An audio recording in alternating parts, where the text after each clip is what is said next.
Dans le psaume 84, les versets 7 à 10, il y a cette prière du psalmiste qui peut introduire à ce cours de théologie spirituelle sur le mouvement de la gloire.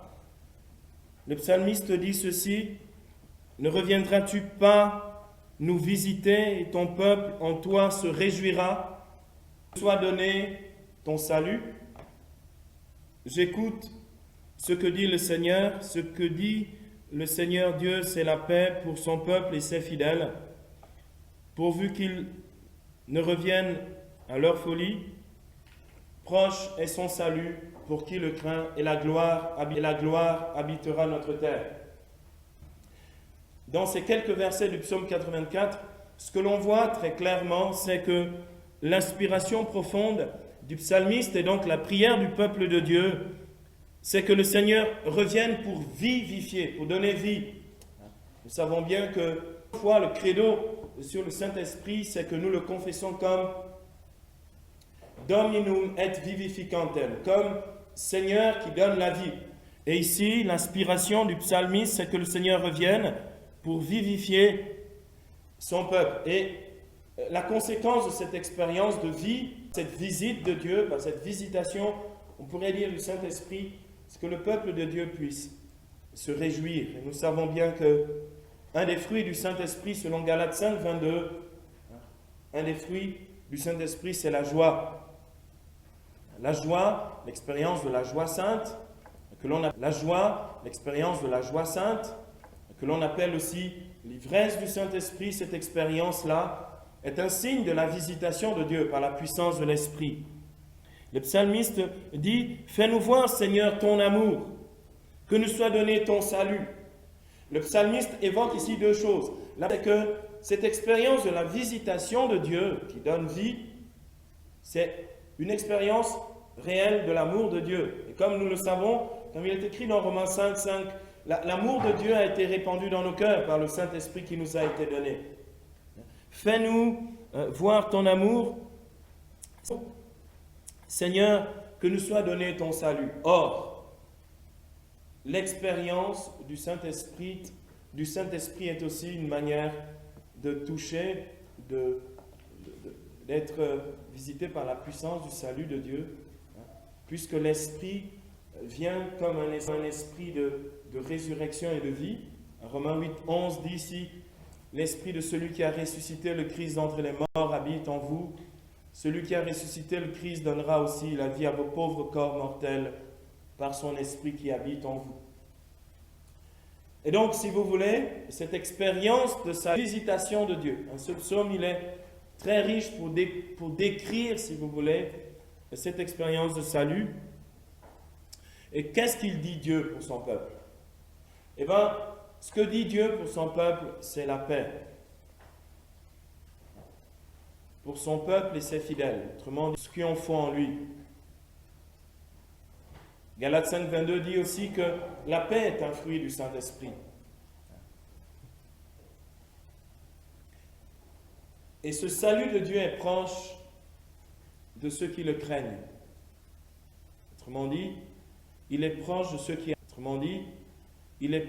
qui adorent.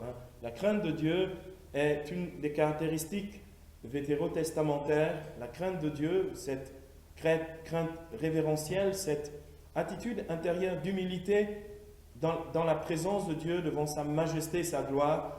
La crainte de Dieu qui est le prince de sagesse, selon Siracide 1,14.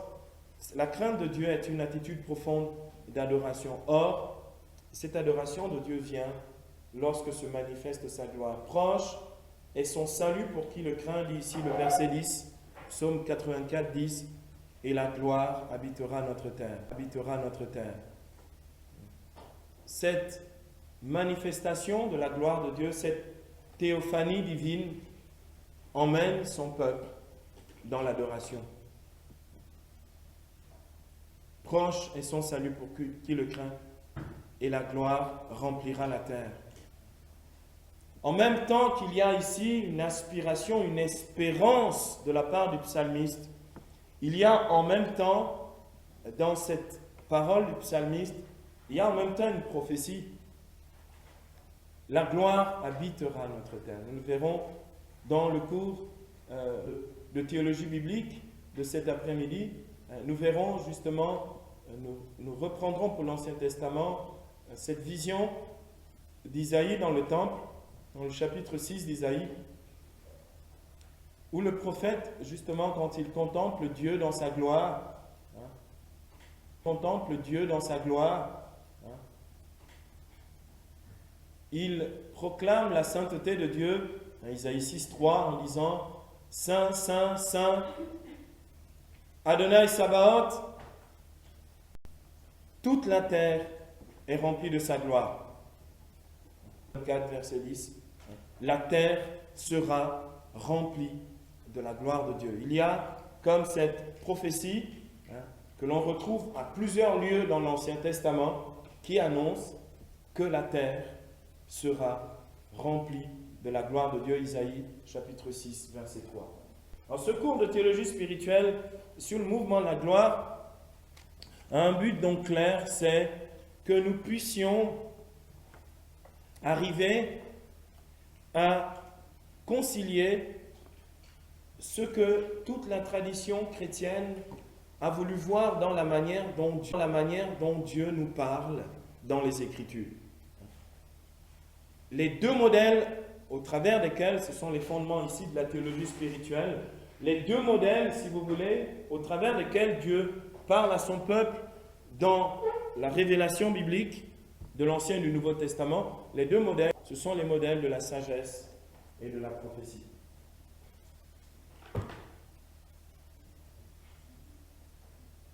Les deux modèles par lesquels Dieu parle, c'est le modèle de la sagesse et de la prophétie.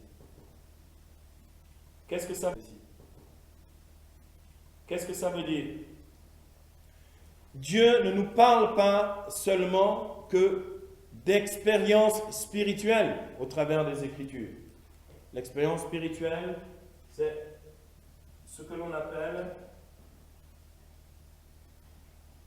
le domaine du prophétique.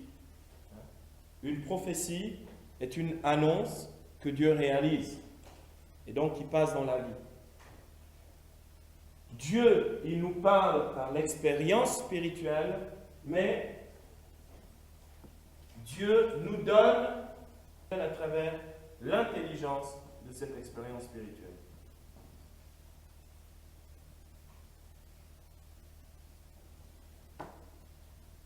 Donc, la sagesse et la prophétie, ce sont les deux modèles. Le domaine prophétique est le domaine de l'expérience, et le domaine prophétique est le domaine de l'expérience, et le domaine de la sagesse est le domaine de l'intelligence de l'expérience spirituelle. Toute la Bible est écrite de cette manière-là. C'est le modèle évangélique que l'on retrouve très clairement chez Jean. Vous avez ce que l'on appelle l'évangile et l'évangile de l'heure de Jésus. La première partie de l'évangile, du chapitre 1er jusqu'au chapitre 12, c'est l'évangile des signes, on pourrait dire, c'est le domaine de l'expérience du prophétique, le domaine des miracles, d'accord, des actions divines. Et puis vous avez l'évangile de l'heure de Jésus, de la passion de Jésus, qui est l'évangile de l'intelligence spirituelle, des signes et des miracles. Et voilà pourquoi Jésus, à un moment, dira dans Jean 14, verset 11, « Si vous ne croyez pas à ma parole, si vous avez du mal à entrer dans la sagesse, croyez au moins à cause des œuvres. » L'expérience prophétique. C'est pourquoi l'apôtre Paul fait une prière dans Éphésiens, au chapitre 1er, verset 17. Paul fait une prière à Dieu pour les Éphésiens. Daigne le Dieu de Jésus-Christ, le Père de la gloire, il l'appelle comme ça, vous donner un esprit de sagesse et de révélation qui vous le fasse connaître. Ça veut dire quoi? Sagesse, le domaine de l'intelligence, révélation, le domaine de la prophétie. Pour connaître Dieu et comprendre l'œuvre de Dieu, il nous faut rentrer dans cette double perspective et de l'expérience et de l'intelligence spirituelle de l'expérience de ce que nous vivons avec Dieu. Donc le but d'un cours de théologie spirituelle, c'est le plan de l'intelligence, l'expérience spirituelle. Le but d'un cours comme celui-ci, parce que pour vérifier la validité doctrinale de ce que nous pouvons vivre, il nous faut rentrer dans l'intelligence, ou si vous voulez, dans la sagesse de Dieu qui est attachée à cette expérience-là. Je viens ici donc de poser les bases de la théologie spirituelle. À présent, on va le mettre en œuvre. On va le mettre en œuvre. Je vous propose donc une introduction qui a pour titre « Intelligence spirituelle et doctrinale sur le mouvement de la gloire ». Intelligence spirituelle et doctrinale sur le mouvement de la gloire.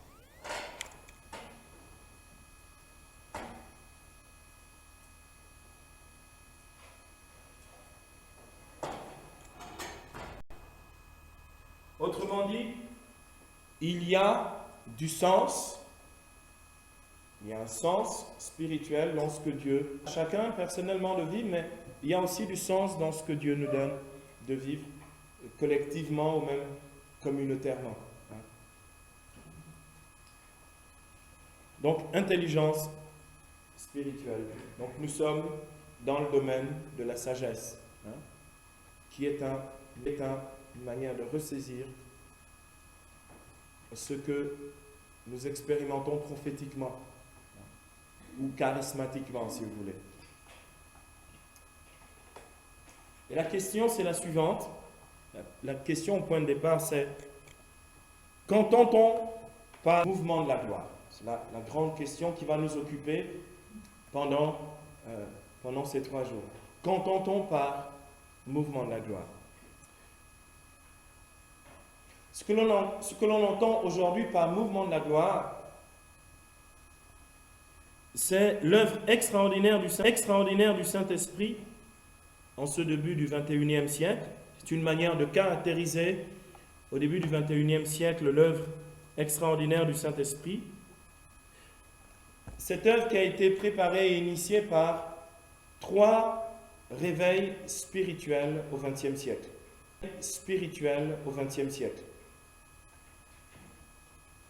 Donc ce n'est pas vraiment une œuvre nouvelle. Cette œuvre actuelle du Saint-Esprit en ces débuts du XXIe siècle a été initiée par, on va le voir dans le parcours historique, par 3 grands réveils spirituels. Ce mouvement est un courant de grâce qui traverse toutes les dénominations chrétiennes et n'est pas une institution supraconfessionnelle. Autrement dit, ce n'est pas une super église qui engloutirait toutes les églises. C'est pas la création d'une nouvelle église. C'est pas une église. C'est simplement un courant de grâce. C'est une œuvre de Dieu qui n'est pas la création d'une nouvelle institution supraconfessionnelle au-dessus de toutes les confessions chrétiennes, même si elle traverse toutes les confessions chrétiennes. Nouveau mouvement dans l'Église, au même titre que ceux qui existent déjà. Vous savez que l'expression « nouveau mouvement ecclésiaux » est une expression très précise pour signifier tous ces nouveaux mouvements importants dans l'Église qui sont apparus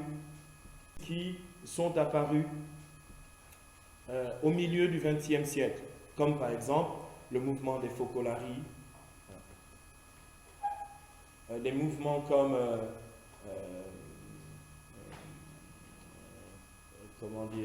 comme le renouveau charismatique, des mouvements comme communion et libération, des mouvements comme le néocatéchuménat, d'accord? C'est ce que l'on appelle des nouveaux mouvements ecclésiaux. Ça veut dire que aujourd'hui, les reconnaît dans ces mouvements-là des mouvements de renouveau de la vie spirituelle et de la piété chrétienne. Donc, il ne s'agit pas de mouvement dans ce sens-là. Mais pourquoi, justement, qu'entend-on par justement mouvement de la gloire. Mouvement de la gloire. Il s'agit de mouvement au sens littéral du terme mouvement. C'est-à-dire mouvement au sens de ce qui se meut, de ce qui bouge, comme l'air. Mouvement au sens de ce qui se meut, qui bouge, comme l'air. Mouvement au sens de ce qui coule ou s'écoule, comme un fleuve, comme de l'eau. D'accord ? Mouvement au sens de ce qui se propage, se diffuse, comme un feu. Vous avez ici, derrière, toutes ces expressions, toutes les manières, toutes les formes de théophanie ou de manifestation matérielle du Saint-Esprit. L'air, l'eau, le fleuve ou le feu. C'est-à-dire, il s'agit d'une réalité non figée et en pleine croissance. Ce mouvement dans le sens vraiment concret, littéral du terme. Donc, il s'agit donc d'une réalité non figée et en pleine croissance. Autrement dit, c'est une réalité de grâce qui transforme et suscite de la nouveauté par la puissance du Saint-Esprit dans l'expérience de la foi, dans l'expérience de foi. L'image de ce mouvement de l'Esprit est le fleuve de gloire que contemple Ézéchiel, dans lequel il est invité à avancer pour se laisser entraîner par son torrent, dans Ézéchiel 47, verset 5.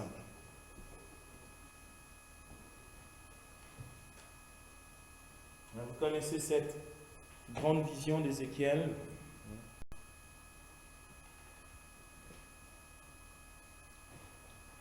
Il s'agit donc, comme dans Ézéchiel 47,5, il s'agit donc pour nous chrétiens, donc de la Nouvelle Alliance, d'entendre comme Pierre au matin ou de sa pêche bredouille. Vous savez, lorsque ils ont peiné toute la nuit sans rien prendre, dans Luc 5, verset 4, d'entendre le même appel que Ézéchiel 47,5, 4 à 5, d'avancer encore un peu, d'aller plus loin, d'entendre la parole de Jésus en ce début du 21e siècle, de la part, par la bouche de Jean-Paul II, dans Luc 5,4, d'où kinaltum, c'est-à-dire d'aller plus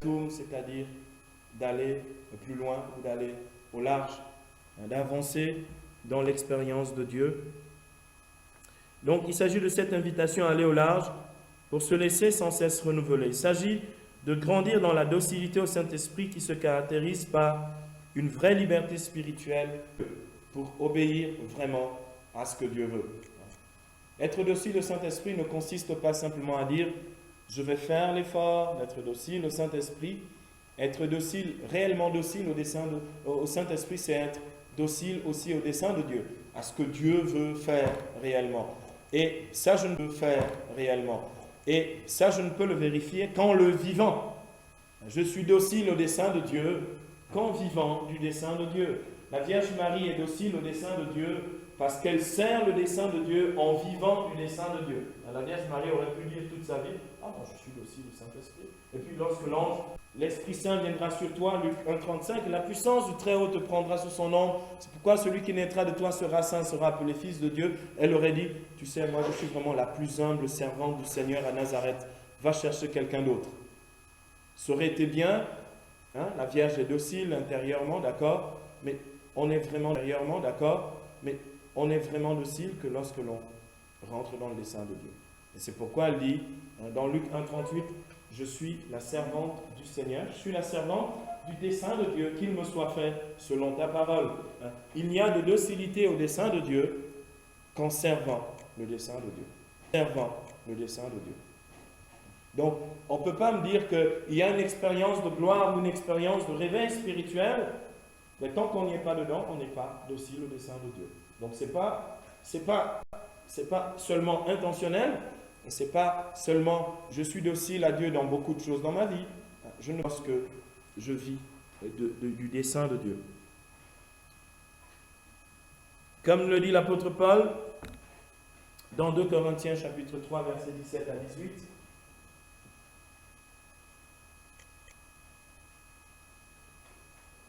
Le Seigneur c'est l'Esprit, et là où est l'Esprit, le Seigneur c'est l'Esprit, et là où est l'Esprit du Seigneur, là aussi est la liberté. Et nous-mêmes qui, le visage découvert, réfléchissons comme en un miroir la gloire du Seigneur.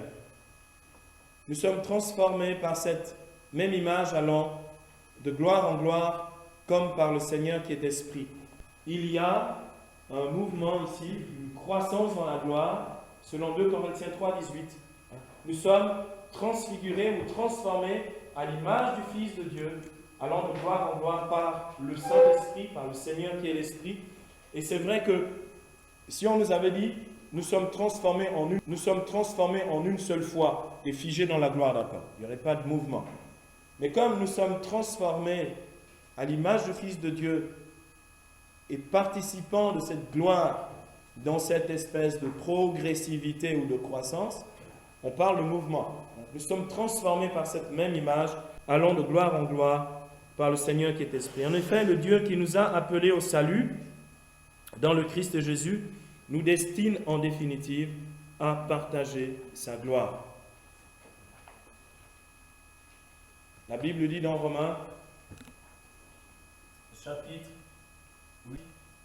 8, versets 16 à 17, la Bible dit dans ce passage de l'Écriture que l'Esprit lui-même atteste à notre esprit que nous sommes enfants de Dieu, enfants, héritiers de Dieu et co-héritiers du Christ, à condition de avoir aussi part à sa gloire.